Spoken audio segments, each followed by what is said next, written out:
بسم اللہ الرحمن الرحیم وہو معرب و مبنی، ہوا ضمیر کا مرجع اسم ہے تو ترجمہ ہوگا اسم معرب اور مبنی ہے، یعنی اسم کی دو قسمیں ہیں، معرب اور مبنی۔ تو یہاں پر اعتراض ہوگا کہ ما قبل میں مصنف نے جو تقسیم کی تھی وہ دلیل حصر کے طور پر کی تھی، جیسے کلام کی تقسیم دلیل حصر کے طور پر کی ہے، ولا یتأتی ذلک الا اسمین او اسم و فعل۔ سمجھ میں آئی بات؟ تو سوال یہ پیدا ہوتا ہے کہ مصنف نے یہاں پر دلیل حصر کے طور پر تقسیم کیوں نہیں کی؟ تو اس کا جواب یہ ہے کہ مصنف اصولی مزاج کے آدمی ہیں، اصول پسند ہیں، ایک بات کو جب بیان کر دیتے ہیں تو دوبارہ اس بات کو بیان نہیں کرتے۔ سمجھ میں آئی بات؟ ایک بار بیان کر کے یہ سمجھا دیا کہ دلیل حصر اس طرح سے نکالی جاتی ہے۔ دلیل حصر نکالنے کا طریقہ اگر آپ وہیں پر غور کریں جہاں دلیل حصر ہے تو آپ کو سمجھ میں آئے گا کہ اس کا طریقہ یہ ہے کہ اقسام کے اوصاف کو نکالا جائے۔ اس کو اقسام کے اوصاف کو نکالا جائے، اقسام کے اوصاف کو نکالا جائے، پھر ان اوصاف کو اما یا اور او کے ذریعے سے بیان کیا جائے، ان اوصاف کو اما اور او کے ذریعے سے بیان کیا جائے۔ تو یہاں اقسام یعنی معرب اور مبنی ہیں، دونوں کے اوصاف تلاش کرو۔ معرب کے اوصاف ہیں مرکب ہونا اور مبنی الاصل کے مشابہ نہ ہونا، دو اوصاف ہیں اس کے، ایک مرکب ہونا، ایک مبنی الاصل کے مشابہ نہ ہونا۔ اور مبنی کے بھی دو اوصاف ہیں، کیا؟ ایک مرکب نہ ہونا اور ایک مبنی الاصل کے مشابہ ہونا۔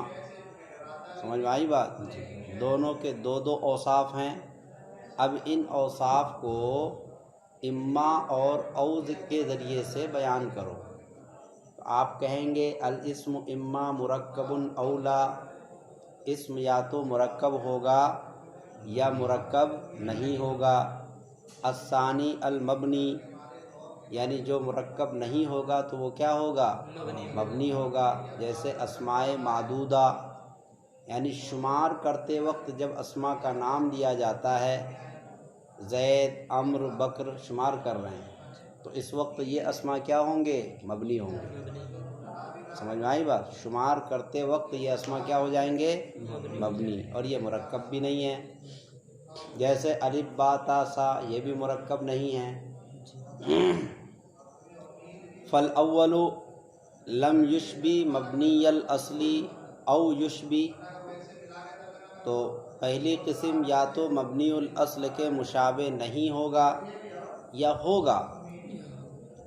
الاول المعرب، وہ مرکب جو مبنی الاصل کے مشابہ نہ ہو وہ کیا ہے؟ معرب ہے۔ اور وہ جو مبنی الاصل کے مشابہ ہو وہ کیا ہے؟ مبنی ہے۔ اس طرح سے اما اور او کے ذریعے سے ہم نے دلیل حصر کو بیان کر دیا کہ الاول لم یشبہ مبنی الاصلی او یشبہ، الاول المعرب الثانی المبنی۔ یہ دلیل حصر آپ کے سامنے نکال دی گئی۔ اس کے بعد وہو معرب و مبنی کہہ کر مصنف علیہ الرحمہ خاموش ہو گئے۔ اور آپ کو پہلے بتایا تھا کہ محل بیان میں سکوت اختیار کرنا حصر کا فائدہ دیتا ہے۔ سمجھ میں آئی بات؟ مصنف علیہ الرحمہ بیان کرتے ہوئے معربن کہا اور مبنیٌ کہا، اس کے بعد خاموش ہو گئے۔ اس کا مطلب یہ ہے کہ اسم کی دو ہی قسمیں ہیں، کیونکہ وہ ضابطہ فٹ ہو گیا۔ محل بیان میں سکوت اختیار کرنا حصر کا فائدہ دیتا ہے۔ پتہ یہ چلا کہ اسم کی دو ہی قسمیں ہیں۔ آئی بات سمجھ میں؟ اس کے بعد لفظ معرب۔ لفظ معرب کیا ہے؟ یہ اعرب یعرب اعراب سے نکلا ہے۔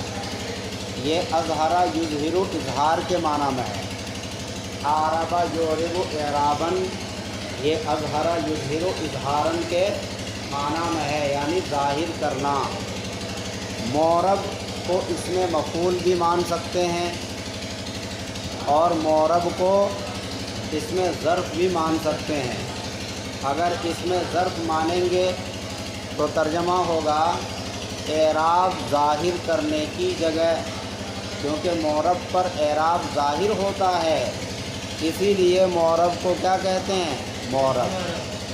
اور اگر اس کو اس میں مفعول مانے تو اس کا ترجمہ ہوگا ازالۂ فساد، فساد دور کیا ہوا۔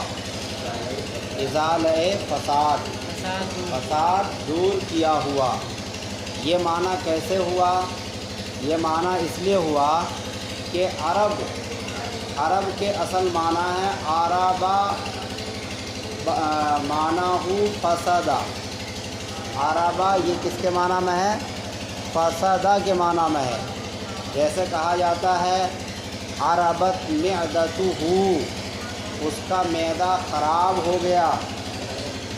عربت معدتہ، اس کا معدہ خراب ہو گیا۔ یہ افسدت کے معنی میں ہے۔ عربت کس کے معنی میں؟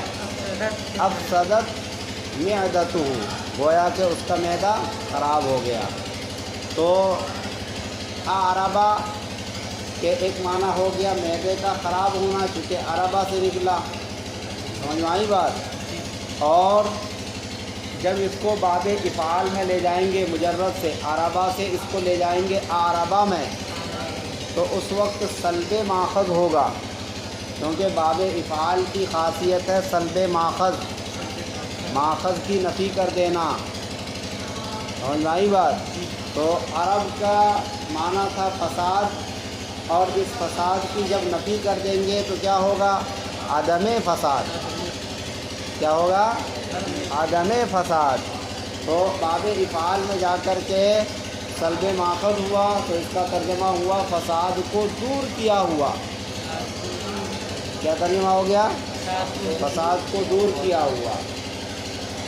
فساد کو دور کیسے کرتا ہے؟ کیونکہ اس میں معرب پر تنازع ہوتا ہے، معنی فاعلیت، معنی مفعولیت اور معنی اضافت کا، تینوں میں سے ہر ایک تنازع کرتے ہیں، اور جب ایک اعراب آ جاتا ہے تو تنازع ختم ہو جاتا ہے۔ مثلا معنی فاعلیت والا اعراب آ گیا تو مفعولیت اور اضافت والا اعراب ختم ہو گیا، لہذا تنازع ختم۔ سمجھ میں آئی بات؟ تو اس کے ذریعے سے گویا کہ فساد کو دور کیا جاتا ہے، اسی لیے معرب کو کیا کہتے ہیں؟ معرب کہتے ہیں۔ جب کوئی ایک اعراب آ جائے گا تو باقی اعراب کی نفی ہو جائے گی اور فساد ختم ہو جائے گا۔ اس کے بعد لفظ ہے مبنی۔ مبنی یہ بنا یبنی، بنا سے ماخوذ ہے، اور بنا کا مطلب یہ ہے کہ اس کے بنا کا مطلب ہوا برقرار رہنا، یعنی اس کے اندر تغیر کا نہ ہونا۔ مبنی کو مبنی اسی لیے کہا جاتا ہے کیونکہ مبنی اپنی اصل پر برقرار رہتا ہے، اس کے اندر کسی طرح کا کوئی تغیر نہیں ہوتا ہے، اسی لیے مبنی کو مبنی کہتے ہیں۔ جیسا کہ شاعر نے بھی کہا ہے مورب آں باشد کے گردد بار بار، مورب آں باشد کہ گردد بار بار مبنی آں باشد کے مانت برقرار. مورب وہ ہے جو بار بار بدلتا رہے، اور مبنی وہ اسم ہے جو ہمیشہ ایک ہی طرح رہے، اس میں تغیر نہ ہو. جیسے جاء ہؤلائی، رأیت ہؤلائی، مررت بہؤلائی. دیکھو ہؤلائی مبنی ہے، اس میں کوئی تبدیلی نہیں ہوئی، تینوں حالتوں میں یہ ہؤلائی ہے. اور جاء زید، رأیت زیدا، مررت بزید. دیکھو زید کے اندر تبدیلی ہوئی، پہلی صورت میں زیدن تھا حالت رفع میں، حالت نصب میں زیدن تھا، اور حالت جر میں زیدن تھا. تو دیکھو تبدیلی ہوئی. پتہ چلا کہ معرب کے اندر تبدیلی ہوتی رہتی ہے اور مبنی کے اندر تبدیلی نہیں ہوتی، کوئی تغیر نہیں ہوتا ہے. اسی لیے اس کو کیا کہتے ہیں؟ مبنی کہتے ہیں. ایک اعتراض یہ ہے کہ مصنف علیہ الرحمٰن نے معرب کو مقدم کیوں کیا؟ سمجھ میں آئی بات؟ اس کا جواب یہ ہے کہ اسماء میں اصل معرب ہونا ہے، اسماء میں اصل معرب ہونا ہے، مبنی خلاف اصل ہے. اسی لیے مصنف نے معرب کو کیا کر دیا؟ مقدم کر دیا. اسماء میں اصل اعراب ہے، اعراب کا مطلب معرب ہونا. پھر ایک اعتراض یہ ہے کہ دو ہی قسمیں اسم کی کیوں ہیں؟